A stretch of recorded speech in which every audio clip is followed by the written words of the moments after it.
Iran पर बड़ा हमला, भारत ने जारी की ये बड़ी चेतावनी। दोस्तों, इस वक्त ईरान की जमीन पर हालात तेजी से फटने वाले हैं और जो तस्वीर सामने आ रही है वो सिर्फ तनाव नहीं बल्कि सीधे जंग की आहट है। आज रात कुछ भी बड़ा हो सकता है और सबसे बड़ा सवाल यही है, क्या अमेरिका अब ईरान पर सीधा हमला करने जा रहा है? क्योंकि संकेत एक के बाद एक चीख चीख कर बता रहे हैं कि मिडिल ईस्ट में तूफान उठ चुका है। सबसे बड़ी और सबसे तगड़ी खबर यह है कि भारत ने ईरान में मौजूद अपने नागरिकों के लिए सीधी चेतावनी जारी कर दी है। भारत ने साफ शब्दों में कहा है कि हालात बेहद खराब हैं और जो भी भारतीय ईरान में हैं वो तुरंत वहां से निकल जाएं। मतलब खतरा अब अफवाह नहीं, हकीकत बन चुका है और भारत किसी भी रिस्क के मूड में नहीं है।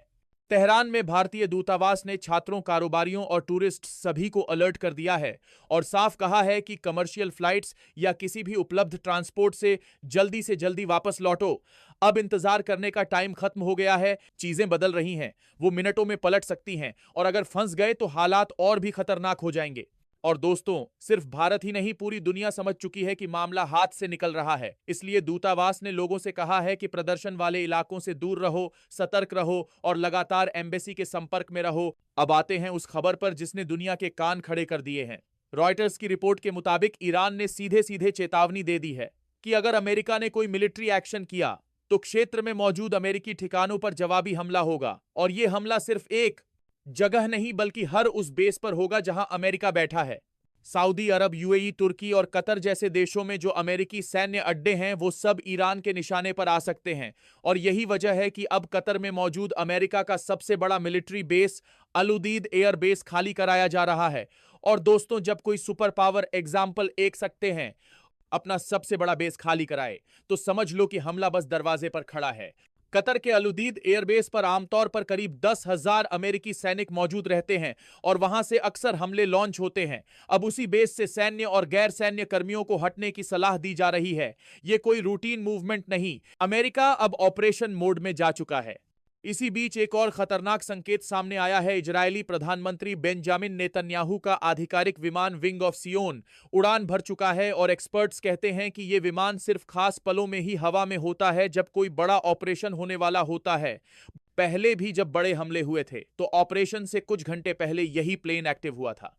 अब सवाल यह है कि क्या अमेरिका और इजराइल मिलकर ईरान पर कोई विनाशकारी वार करने की तैयारी में हैं? क्योंकि पहले भी ईरान के ठिकानों पर बड़े हमले हुए, न्यूक्लियर साइट्स को टारगेट किया गया, टॉप लीडर्स पर स्ट्राइक हुई और अब वही पैटर्न दोबारा दिख रहा है। मतलब स्थिति खतरनाक से सीधे विस्फोटक हो चुकी है। भारतीयों के लिए राहत की बात यह है कि भारतीय दूतावास पूरी तरह एक्टिव है। इमरजेंसी हेल्पलाइन नंबर जारी किए गए हैं और लोगों से कहा गया है कि फौरन संपर्क करें। अगर इंटरनेट में दिक्कत हो तो भारत में मौजूद परिवार भी रजिस्ट्रेशन कर सकते हैं और भारत हर हाल में अपने नागरिकों को सुरक्षित निकालने के लिए तैयार है। जैसे पहले कई बड़े रेस्क्यू ऑपरेशन किए गए थे। अब अमेरिका की तरफ से ऑफिशियली हमला घोषित नहीं हुआ है, लेकिन ट्रंप के बयान आग में घी डालने जैसे हैं। कभी धमकी, कभी इशारा और कभी सीधा संदेश की मदद आ रही है। और यही ट्रंप का अंदाज है, वो सीधे नहीं चलते, वो जिगजैग चलते हैं। और इसी वजह से पूरी दुनिया अलर्ट है, क्योंकि उनके अगले कदम का किसी को भरोसा नहीं।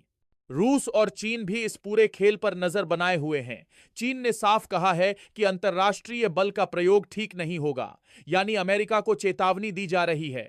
लेकिन जब ताकत का नशा सिर चढ़ जाए तो चेतावनियां भी कमजोर लगती हैं। और यही वजह है कि इस वक्त मिडिल ईस्ट एक बारूद के ढेर पर बैठा है और बस एक चिंगारी बाकी है। दोस्तों, आपके हिसाब से अमेरिका का ईरान पर हमला सही है या गलत? कमेंट में जरूर बताइएगा। जय हिंद।